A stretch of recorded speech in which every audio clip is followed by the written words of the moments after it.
শিক্ষার্থী বন্ধুরা আসসালামু আলাইকুম। চট্টগ্রাম বিশ্ববিদ্যালয়ে তৃতীয় পর্যায়ে সাবজেক্ট চয়েসের রেজাল্ট প্রকাশ করা হয়েছে। দেন কোন ইউনিট থেকে কত পর্যন্ত নেওয়া হয়েছে এবং ভর্তি কার্যক্রম কবে অনুষ্ঠিত হবে সেই সংক্রান্ত বিস্তারিত। তো প্রথমত প্রবেশ করব যে এই ইউনিটে কত থেকে কত পর্যন্ত নেওয়া হয়েছে। প্রথমত দেখব যে ভর্তি কার্যক্রম কবে অনুষ্ঠিত হবে।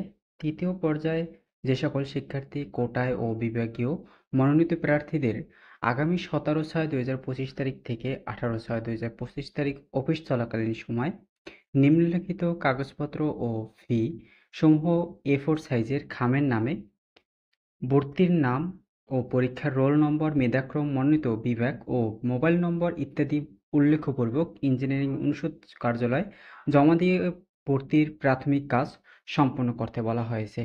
অর্থাৎ যে সকল শিক্ষার্থী তৃতীয় পর্যায়ে যে কোনো একটি সাবজেক্ট পেয়েছো তাদের ক্ষেত্রে একটি খামের ভিতরে A4 সাইজের একটি খামের উপরে তোমার নাম এবং ভর্তি পরীক্ষার রোল নম্বর, মেধাক্রম কত, কোন সাবজেক্ট পেয়েছো, মোবাইল নম্বর এই সংক্রান্ত বিস্তারিত ডিটেলস সহকারে খামের উপরে লিখে দিতে হবে। দেন এই ইউনিটে প্রথমত স্ক্রল করার পরে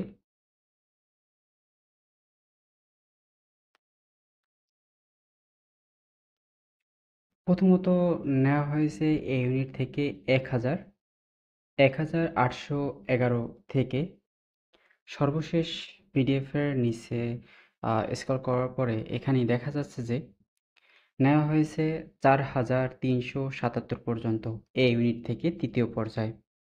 দেন বি ইউনিট, তৃতীয় পর্যায়ে বি ইউনিট থেকে প্রথমত নেওয়া হয়েছে 1483 থেকে শুরু হয়ে শেষ হয়েছে সর্বশেষ। স্ক্রল করার পরে এখানেই দেখা যাচ্ছে যে 3331 পর্যন্ত নেওয়া হয়েছে সর্বশেষ বি ইউনিট থেকে। সি ইউনিট, সি ইউনিটে প্রথমত নেওয়া হয়েছে 485 থেকে সর্বশেষ 541 পর্যন্ত তৃতীয় পর্যায়ে নেওয়া হয়েছে, যাকে ব্যাংকিং অ্যান্ড ইন্স্যুরেন্স দেয়া হয়েছে। তো তৃতীয় পর্যায়ে যে সকল শিক্ষার্থী নতুনভাবে সাবজেক্ট পেয়েছে সকল শিক্ষার্থীদের কিন্তু ব্যাংকিং অ্যান্ড ইন্স্যুরেন্স সাবজেক্টটি প্রোভাইড করা হয়েছে। তো এখানেই অনেক শিক্ষার্থী কিন্তু চলে যাবে বা অনেক শিক্ষার্থী এর থেকে বেটার সাবজেক্ট পাবে, অ্যাকাউন্টিং অথবা ম্যানেজমেন্ট বা এর থেকে ভালো সাবজেক্ট পাবে। তো মাইগ্রেশনে সাবজেক্ট চেঞ্জ হবে, তো অনেক শিক্ষার্থী চলে যাবে। ডি ইউনিট, ডি ইউনিটে তৃতীয় পর্যায়ে নেওয়া হয়েছে 883 থেকে শুরু হয়েছে 883 থেকে সর্বশেষ স্ক্রল করার পরে এখানেই দেখা যাচ্ছে যে 1616 পর্যন্ত নেওয়া হয়েছে তৃতীয় পর্যায়ে ডি ইউনিট থেকে। দেন পরবর্তী রয়েছে ডি অন ইউনিট, বেশি একটা নেওয়া হয়নি যার কারণে পিডিএফ তো একজন দুইজনকে নেওয়া হয়েছে তৃতীয় পর্যায়ে। এখানে রয়েছে বি অন, বি2, এই দুইটি ইউনিটে কিন্তু এই একই 5 জন 6 জন করে মেরিট লিস্ট নেওয়া হয়েছে তৃতীয় পর্যায়ে, মানে সর্বোচ্চ বাড়িয়েছে। তো এখানে প্রথমত এই ইউনিট থেকে যে ভর্তি কার্যক্রম অনুষ্ঠিত হবে কত তারিখ থেকে কত তারিখ পর্যন্ত, একই সকল ইউনিটের ভর্তি কার্যক্রম কিন্তু একই দিনে অনুষ্ঠিত হবে। তো সকল শিক্ষার্থীদের কিন্তু ওই একই সময় উপস্থিত থাকতে হবে। শিক্ষার্থী বন্ধুরা, আমরা যদি বি ইউনিট থেকে আমরা যদি সম্পূর্ণভাবে বুঝতে পারি যে কোন ইউনিট কত ভর্তি কার্যক্রম অনুষ্ঠিত হবে, তো এখানে দেখতেছি বি ইউনিটের 17 তারিখ ভর্তি কার্যক্রম হতে 18 তারিখ ভর্তি কার্যক্রম সম্পন্ন করতে বলা হয়েছে। 18 তারিখের মধ্যে, 17 থেকে 18 তারিখের মধ্যে অফিস চলাকালীন সময় বন্ধ থাকা সাপেক্ষে কিন্তু ভর্তি কার্যক্রম সংগঠিত হবে না। দেন ভর্তি শিক্ষা সহায়ক ফি 3000 টাকা এবং টাকা অনুষদ উন্নয়ন ফি 500 টাকা, টাকা সহ মোট 3500 টাকা ভর্তি ফি নিয়ে যেতে হবে।